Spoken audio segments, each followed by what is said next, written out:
द्वारका में एक बार भगवान श्री कृष्ण अपनी पत्नी सत्यभामा के पूछने पर महादेव द्वारा कार्तिकेय जी को बताए हुए दीपदान के महत्व को बताते हैं, जो इस प्रकार है। महादेव जी अपने पुत्र कार्तिकेय से कहते हैं कि कार्तिकेय, कार्तिक में दिए जाने वाले दीपदान का महत्व सुनो। मनुष्य के पितर अन्य पितृगणों के साथ सदा इस बात की अभिलाषा करते हैं कि क्या हमारे कुल में भी कोई ऐसा उत्तम पितृभक्त पुत्र उत्पन्न होगा जो कार्तिक में दीपदान करके श्री केशव को संतुष्ट कर सके। हे स्कंद, कार्तिक में घी अथवा तिल के तेल से जिसका दीपक जलता रहता है उसे अश्वमेध यज्ञ से क्या लेना है। जिसने कार्तिक में भगवान केशव के समक्ष दीपदान किया है उसने संपूर्ण यज्ञों का अनुष्ठान कर लिया और समस्त तीर्थों में गोता लगा लिया।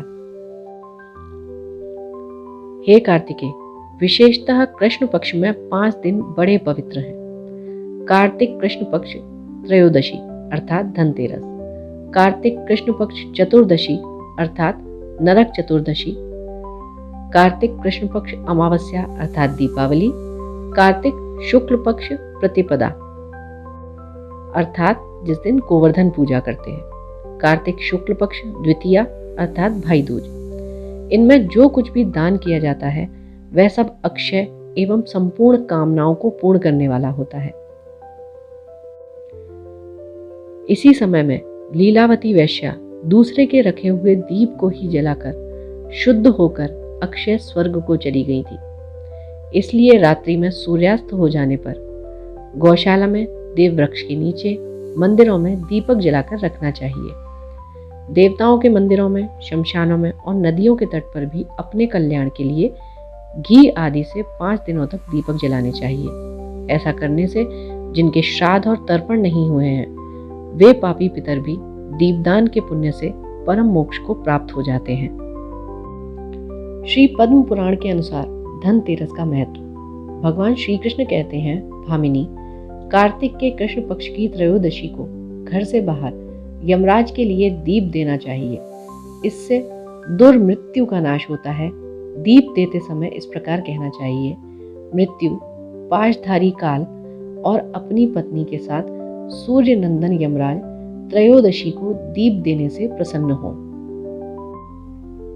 श्री पद्म पुराण के अनुसार नरक चतुर्दशी का महत्व। कार्तिक कृष्णा चतुर्दशी को चंद्रोदय के समय नरक से डरने वाले मनुष्यों को अवश्य स्नान करना चाहिए। जो चतुर्दशी को प्रातः काल स्नान करता है उसे यमलोक का दर्शन नहीं करना पड़ता। अपामार्ग यानी कि ओंगा या चिचड़ा, तुम्बी यानी कि लौकी, प्रपुन्नाट चकवड़ और कट्टफल कायफल, इनको स्नान के बीच में मस्तक पर घुमाना चाहिए। इससे नरक के भय का नाश होता है। इस समय इस प्रकार प्रार्थना करें, हे अपामार्ग, मैं हराई के ठेले, कांटे और पत्तों सहित तुम्हें बार बार मस्तक पर घुमा रहा हूं, मेरे पाप हर लो। ऐसा कहकर अपामार्ग और चकवण को मस्तक पर घुमाएं। तत्पश्चात यमराज के नामों का उच्चारण करके तर्पण करें। वे नाम मंत्र इस प्रकार हैं, यमाय नमः, धर्मराजाय नमः, मृत्यवे नमः, अंतकाय नमः, वैवस्वताय नमः, कालाय नमः, सर्वभूतक्षाय नमः, औदुम्बराय नमः, दक्षाय नमः, नीलाय नमः, परमेष्ठिने नमः, वृकोदराय नमः, चित्राय नमः, चित्रगुप्ताय नमः। देवताओं का पूजन करके दीपदान करना चाहिए। इसके बाद रात्रि के आरंभ में भिन्न भिन्न स्थानों पर मनोहर दीप देने चाहिए। ब्रह्मा, विष्णु और शिव आदि के मंदिरों में, गुप्त ग्रहों में, देव वृक्षों के नीचे, सभा भवन में, नदियों के किनारे, चार दीवारी पर, बगीचे में, बावली के तट पर, गली कूचों में, ग्रहोद्यान में तथा एकांत अश्वशालाओं में एवं गजशालाओं में दीप जलाने चाहिए। श्री पद्म पुराण के अनुसार दीपावली का महत्व। इस प्रकार रात व्यतीत होने पर अमावस्या को प्रातः काल स्नान करें। भक्तिपूर्वक देवताओं तथा पितरों का पूजन और उन्हें प्रणाम करके पार्वण श्राद्ध करें। फिर दही, दूध, घी आदि नाना प्रकार के भोज्य पदार्थों द्वारा ब्राह्मणों को भोजन कराकर उनसे क्षमा प्रार्थना करें। तदनंतर भगवान के जागने से पहले स्त्रियों के द्वारा लक्ष्मी जी को जगाएं। जो प्रबोध काल में लक्ष्मी जी को जगाकर उनका पूजन करता है उसे धन संपत्ति की कमी नहीं होती। श्री पद्म पुराण के अनुसार गोवर्धन पूजा। तत्पश्चात प्रातः काल यानी कि कार्तिक शुक्ल प्रतिपदा को गोवर्धन का पूजन करना चाहिए। उस समय गौओं तथा बैलों को आभूषणों से सजाना चाहिए। उस दिन उनसे सवारी का काम नहीं लेना चाहिए तथा गायों को दुहना भी नहीं चाहिए। पूजन के पश्चात गोवर्धन से इस प्रकार प्रार्थना करें। गोवर्धन धराधार गोकुल त्राण कारक विष्णु बाहु कृतुक छाया गवाम कोटे प्रदो भव। या लक्ष्मीर लोकपालानां धेनु रूपेण संस्थिता घृतं वहति यज्ञार्थे मम पापम व्यपोहतु। अग्रतः सन्तु मे गावो गावो में सन्तु पृष्ठतः गावो में हृदय सन्तु गयाम मध्य वसाम्यहम्। पृथ्वी को धारण करने वाले गोवर्धन आप गोकुल के रक्षक हैं। भगवान श्री कृष्ण ने आपको अपनी भुजाओं पर उठाया था। आप मुझे कोटि कोटि गौएं प्रदान करें।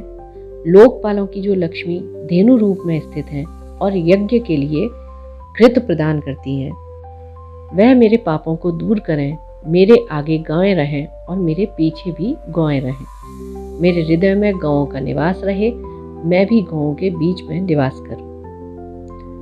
श्री पद्म पुराण के अनुसार भाई दूज। कार्तिक शुक्ल पक्ष की द्वितीया को पूर्वाह्न में यम की पूजा करें। यमुना में स्नान करके मनुष्य यमलोक को नहीं जाता।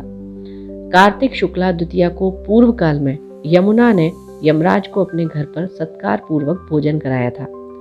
उस दिन नारकी जीवों को यातना से छुटकारा मिला और उन्हें तृप्त किया गया। वे पाप मुक्त होकर सब बंधनों से छुटकारा पा गए और सब के सब यहाँ अपनी इच्छा के अनुसार संतोष पूर्वक रहे। उन सब ने मिलकर एक महान उत्सव मनाया जो यमलोक के राज्य को सुख पहुंचाने वाला था। इसीलिए यह तिथि तीनों लोकों में यम द्वितीया के नाम से विख्यात हुई। अतः विद्वान पुरुषों को उस दिन अपने घर भोजन नहीं करना चाहिए। बहन के घर जाकर उसी के हाथ से मिले हुए अन्न को, जो पुष्टिवर्धक है, स्नेह पूर्वक भोजन करें तथा जितनी बहनों हों उन सबको पूजा और सत्कार के साथ विधि पूर्वक सुवर्ण आभूषण एवं वस्त्र दें। सगी बहन के हाथ का अन्न भोजन करना उत्तम माना गया है। उसके अभाव में किसी भी बहन के हाथ का अन्न भोजन करना चाहिए, वह बल को बढ़ाने वाला है। जो लोग उस दिन सुवासिनी बहनों को वस्त्र दान आदि से संतुष्ट करते हैं, उन्हें 1 साल तक कलह एवं शत्रु के भय का सामना नहीं करना पड़ता। यह प्रसंग धन, यश, आयु, धर्म, काम एवं अर्थ की सिद्धि करने वाला है।